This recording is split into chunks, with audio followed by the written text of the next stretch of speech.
Hello, everyone. My name is Britton Cottrell, and my wife Miranda and we have served in full-time youth ministry most of our married lives, about 14 or 15 years at different times. And so this morning, I just want to share with you some leadership principles and some things that I've observed and am passionate about over our years in youth ministry.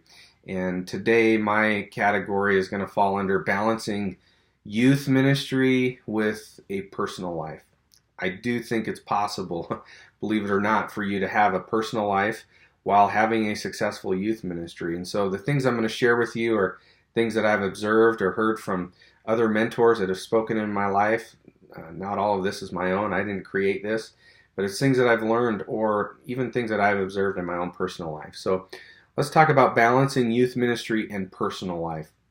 Number one, I think we have to fight the daily struggle to figure out what's important. Fighting the daily struggle of what's important. Jeannie Mayo, she uses the term or the phrase, fighting the tyranny of the urgent. Those urgent things that seem to demand all of our time and often hijack our day, if you will. Urgency, I would describe as those things that are legitimate things or activities that demand our immediate attention or response. Some of those things may include just people knocking on your door and they walk in, they need your time. There's a crisis happening at the church and you have to be there. It could be simple things like sermon preparation. You're getting ready to preach. You know you have to write a sermon. It's urgent. You have to spend time getting ready.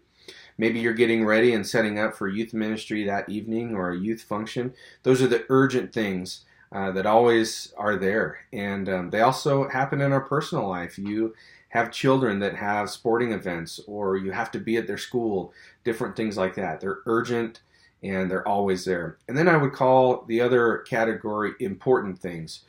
These are God-given activities or tasks that I think sometimes can be put off, but maybe shouldn't be put off. For instance, reading a book, spending time in personal study, maybe it's worship and prayer. They're important, but maybe not, we don't sense the urgency of it. And so, in a way, they get pushed to the side. So we need to figure out what are those important things. We need to not allow vultures to steal our time. What do I mean by that? Well, people can be vultures. They're those people that they kind of wait for you to emerge from your office or the church, and they're just kind of, hovering. It's like the minute you have 5 minutes of free time, there's somebody there trying to take your time away from you. Maybe it is, not just people, but tasks that are waiting for you the minute that you have some free time. And I would say this, don't let the sometimes urgent things overrule the important things. Important things sometimes need to take priority over the urgent things. We need to protect ourselves from those urgent things that demand our times. We need to schedule our time and be wise about how we're going to spend our time. And I would even add under this category, scheduling time with Jesus.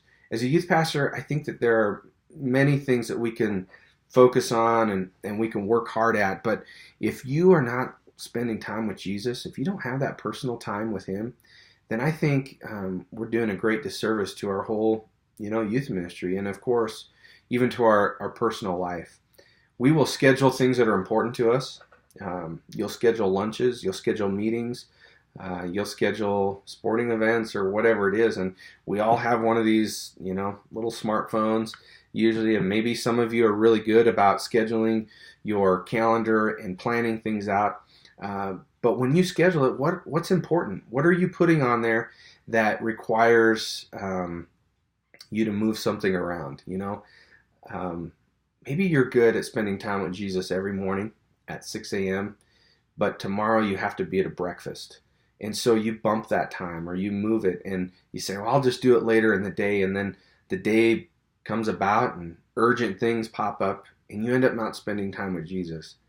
I would say, just as you would schedule a lunch appointment, schedule your time with Jesus. Schedule the place, schedule the time, schedule the length, and actually get away and go do that. If you find yourself being hijacked or ambushed every time you go to your office, if you have one at the church, then schedule time with Jesus and get out of your office. Go sit in your car somewhere. Drive to a parking lot. Go to a nice place. But guys, I can't stress enough how the important things need to rule our calendar, not just the urgent things.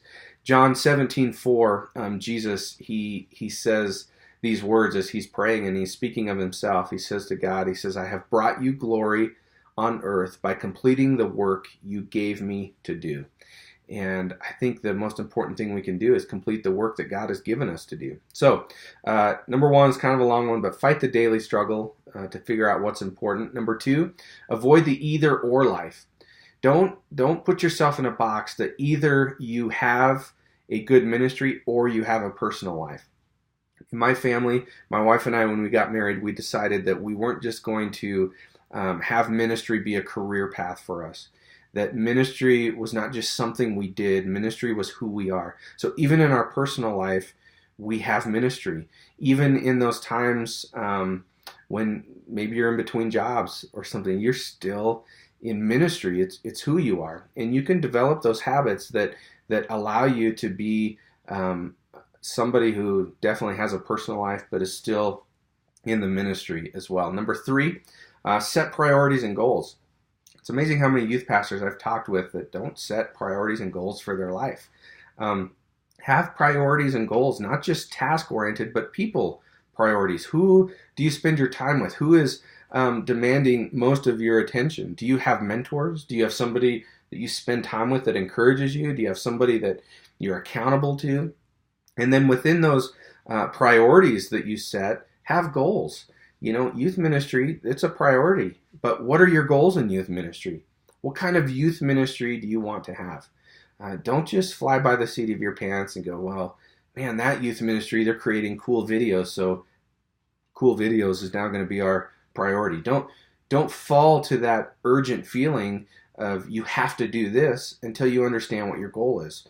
How do you measure the success of your youth ministry? What's that look like? Understand your goals and then try to reach those. What kind of student do you want to produce after they graduate from your youth ministry? And then what personal goals do you have? Have you set goals for education? Have you set goals for personal study? Have you set goals for family time? Those are important, and we need to evaluate those goals. We need to see if we're reaching them, and then I think on a regular basis, maybe weekly, monthly, you sit down, you analyze your goals, you tweak the goals, you figure out what you need to do to actually reach those. So number three is set priorities and goals. And then number four, I would encourage you to consider all the areas of your life and keep all 5 tanks full. What do I mean by that? I think we have more than just a spiritual and an emotional tank. We have the tank of spiritual, emotional, physical, intellectual, and relational. Those are all important areas of our life that I think we need to make sure we're giving priority to. Yes, your spiritual tank is so important. And in ministry, that often takes focus, or it's the one that we realize is depleted the most. But yet, you can be healthy spiritually and be totally unhealthy physically. And it's important to set goals, again, in those areas of your life, in all 5 areas, to make sure that you are striving forward. And then number 5, the last one, I think as youth pastors and just ministers in general, we need to determine or decide what we're willing to fail at. Every day is going to bring about a list of tasks and things that need to be accomplished and done. Sometimes those are things that you set before you. Sometimes those are things that your job or your lead pastor requires of you. And if you're bivocational, obviously you have a job that you need to do. But you need to decide, of all those things, if I have to fail at something, what will I fail at? Because if you don't choose what it is, it'll choose for you. You, as a parent, cannot fail as a mom or a dad. As a youth pastor, you can't fail at your personal relationship or your walk with Jesus. Just as a Christian, as a person, that has to be priority. But what can I fail at? What can I give up today? What can move down the road? You need to choose every day what you're willing to fail at. Maybe it's not cleaning your house today. Maybe it's not cleaning your office. Can't fail at it every day, but maybe today you can. You determine those things that can be pushed off. Keep the important things a priority. And I believe you're going to see some success as you set goals and you consider the priorities of your youth ministry. Hey, love you guys. Thanks for letting me share these things with you. God bless.